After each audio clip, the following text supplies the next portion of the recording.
I'm here with Tone Vays, YouTube star and crypto evangelist. Thanks so much for sitting down with us. Hey, thanks, man. Glad to be on. Of course. Okay, let's jump right into it. Markets are on the rebound. What are you seeing in terms of trends and market strategies here? What's going on? I'm like the last bear left in this entire space. I'm very skeptical of this run-up.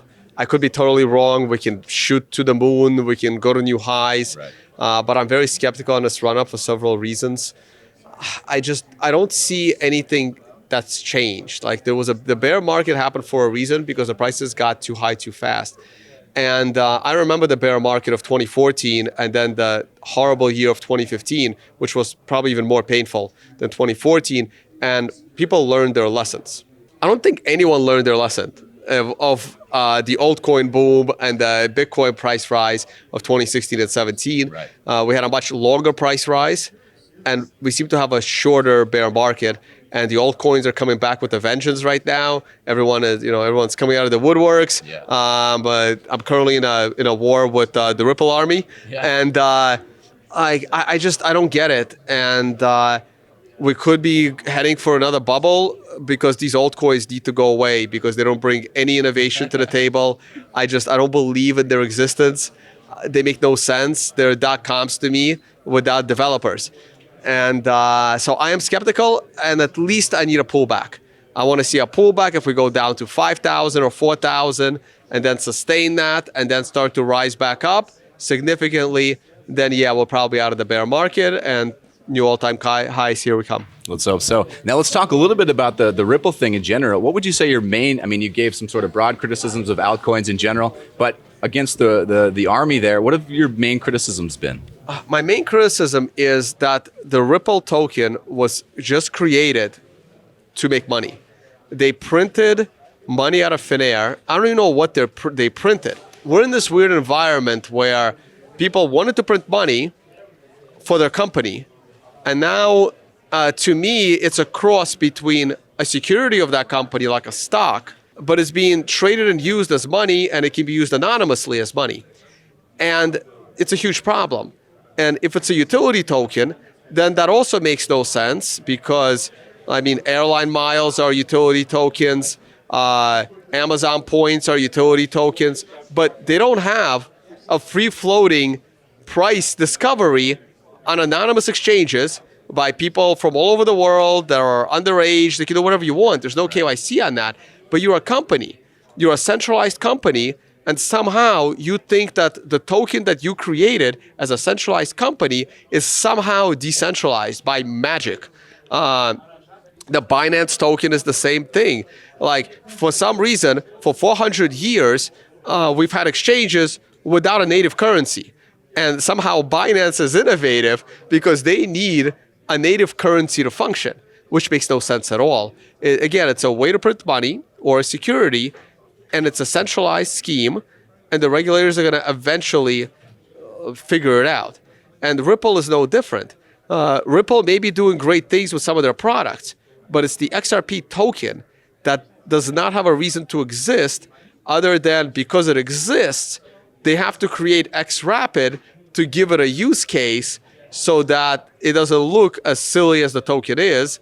And they have all of these people believing in this token that it's going to be something great, that it's going to take over the world. And I think that's very scammy, and I keep calling them out on it. Absolutely. Now, some fair criticisms of the space. Is there something happening that's exciting you? What do you got your eye on happening right now in terms of innovation in the space? I'm really loving what's happening with Liquid, the second layer scaling solution, and being able to make micropayments. It's becoming more stable. It's becoming more popular. It's becoming more user-friendly. So that part is great. Recently, I saw a presentation also from Blockstream on their Liquid product. I've always been a critic of Ethereum and EOS and all of these other platforms because besides the fact that I always found them to be centralized with leaders, I also thought that they're not technologically sustainable. And while I can debate whether we need or don't need decentralized smart contracts, if you're going to do it, it needs to be done on top of stable technology that will be here in 10 years, which I don't think Ethereum will. And the Liquid platform will allow for that. They have no marketing, they have no blockchain, but they're just developers. But they just did release a product where, hey, you want to build your STO, you want to build your ICO, at least come and build it on top of Bitcoin as a side chain, and at least it'll be actually built on a decentralized platform.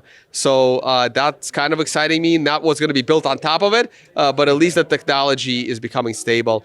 And Bitcoin is the reason why I got into this space, and I still believe in Bitcoin.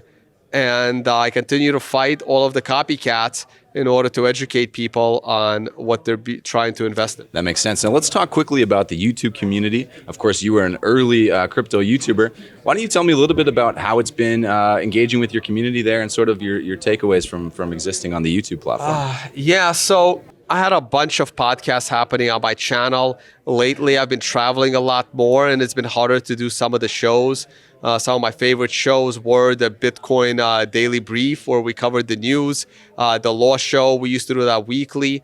But now with my travel schedule around the world, everyone's becoming busier and busier and more popular. It's really hard to get everybody together. Lately, my YouTube channel has been mostly focused on price and trading. Yeah. And considering I haven't exactly been right on the current bull run, my numbers seem to have still going higher. Okay. But my numbers were always high when Bitcoin is in a bull market. Right. Bitcoin in the bull market, everybody comes to watch. Right. Bitcoin's in a bear market, no one wants to see it. Yeah. Huh? Yeah. So I do want to bring the shows back because I learned from those shows as well. Right. I like bringing on experts that are smarter than me, like a Jimmy Song, like Giacomo Zucco, and I need to get those shows back up so that we can cover the latest tech news once again. Totally. Well, that's something I've appreciated on your channel, this sort of bringing in the experts and the learning that you do yourself as well. That's really interesting. So you've said you've got a lot of travel. It's hard to lock things down, but is there something we can look forward to from you, a new project on the horizon or anything like that? I think I'm bringing back Crypto Scam. I think with all these coins coming back, I think I got someone that's going to be doing research, and then him and I are going to